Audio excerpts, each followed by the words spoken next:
Man. Moving on to the pops, flops, and props. Pops, flops, and props. Pops, flops, and props. Who you got? Who you got? I'm sure some of these will be interchangeable. I bet you we got some of the same ones. Some of the same ones.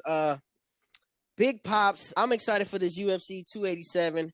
I want to see also because the card is pretty stacked. You got Gilbert Burns and Jorge Masvidal on that card too as well. Masvidal's looked horrible the last couple times out. But one thing about him, he's a fighter true and true. He might not be in Miami. And it's in Miami. They already hyping up. He's Mr. Miami. Right. So he got some redemption. Gilbert Burns he's one of those contenders who couldn't beat Kamaru Usman, but Usman's not the champ no more.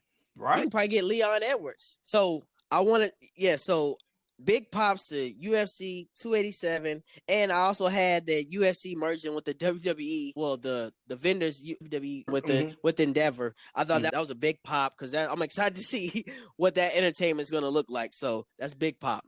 Co-pop VPs. Co-pop VPs. All right, my pop. I know a lot has been made of her, but Caitlin Clark, she's must-see TV. D. She scored 71 points. And had 16 assists in the final 2 games of the championship round.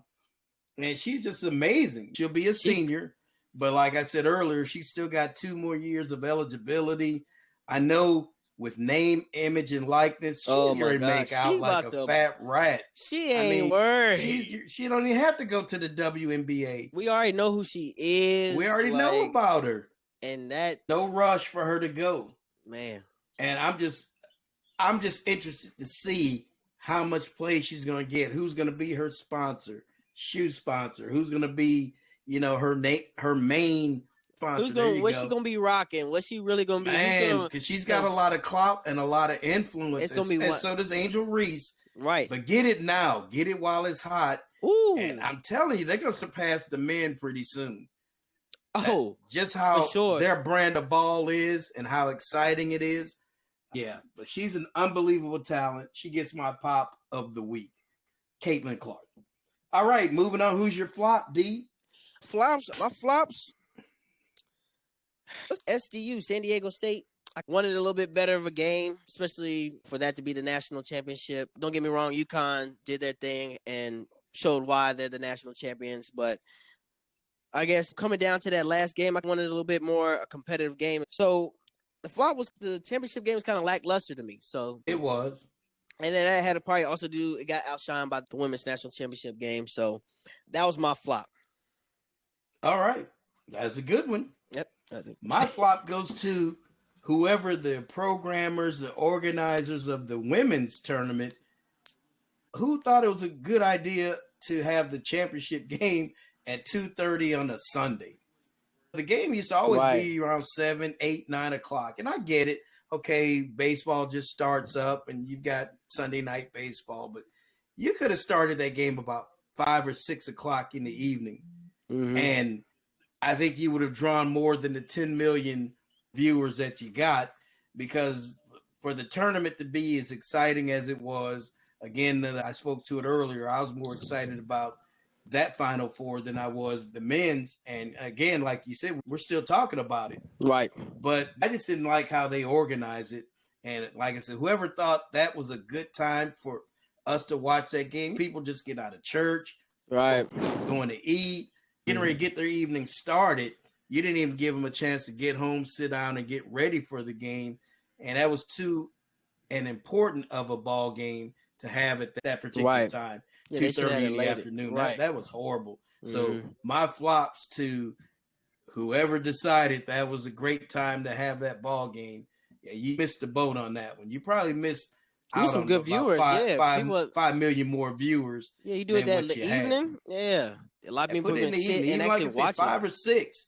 It don't have to be prime time, but it definitely wasn't worthy of a 2:30 ball game. It deserved that tournament, and that championship game deserved better than that. All right, moving on. Who you got as your prop? Who you propping up, son? Who you propping up? So my props is gonna go to LSU Lady Tigers for winning. Angel Reese, that whole squad. Alexis Morris, Jasmine Carson, all the ladies of that team did phenomenal. Yeah, that fantastic ladies. Great job. And also to the UConn men. They did their thing and proved why UConn's been a dominant force for like you said, in the past 24 years. They've got 5 of them. So they're putting on true ball players and building a winning program up in UConn. So those are my props to UConn and LSU. All right, good ones. My props goes to LSU women's coach Kim Mulkey.